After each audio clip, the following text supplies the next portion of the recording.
How's What's up, everybody Kev? doing? What's going on? Good to see you, my friend. Good to see you as well. First and foremost, I'd love to say congratulations on the new film, You, Me, and Tuscany. The story is written by Ryan Engel. He's known for writing, high octane thrillers, but this time it's a rom-com. What drew you guys to the story and wanted to go in this direction?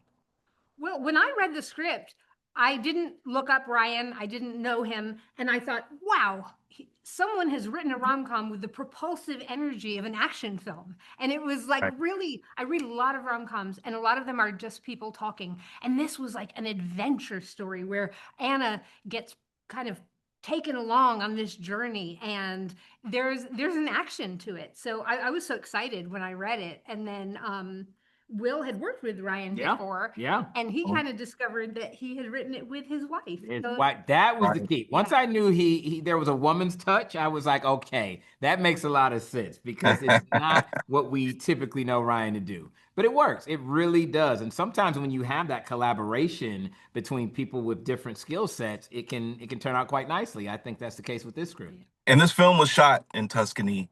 How important was it to shoot there in Tuscany? And did you guys have any kind of like budget constraints or anything like that? Well, I can tell you as a producer, you always have budget constraints. Always. You never have enough money.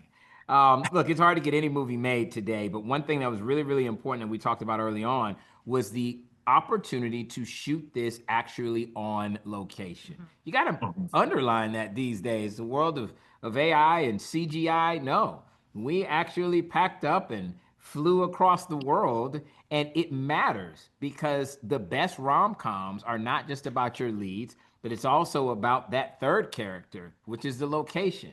And Kat Mhm. did such an incredible job. When you see this film, it's another reason why I think it deserves to be on the big screen because the incredible Italian vistas, the food, the culture, the nuance, it is all delivered with painstaking detail that is just really, really lush in every shot and every frame. You feel like you are taking the journey of discovery with Anna.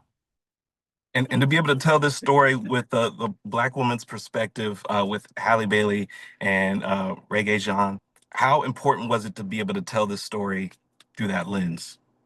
Well, for me, look, I love Black love, and I love it because Black love is universal. And the Mhm. more we see it, and the more we see characters like that, then the less it feels like an anomaly.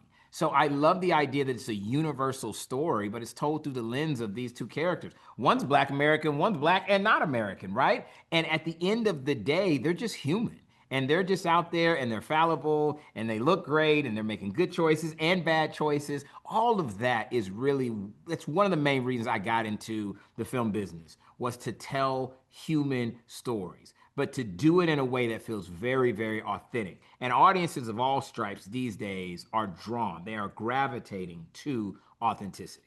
and the script was constantly evolving based on that authenticity. When Aziza Scott and Halle Bailey are in a scene together, we let them dictate the rhythm of the scene and we let them change lines. When Reggae, talks to when his character talks to Anna, we would defer to him. How would a British man say this? With the Italians, with their jokes and their culture and their rhythms, it was a lot about listening to everybody so it feels like an authentic experience for every single character. I love that. Thank you guys so much. It's a pleasure speaking with you both, and I wish the film nothing but success. We Thank you. appreciate that. Thank you, my friend.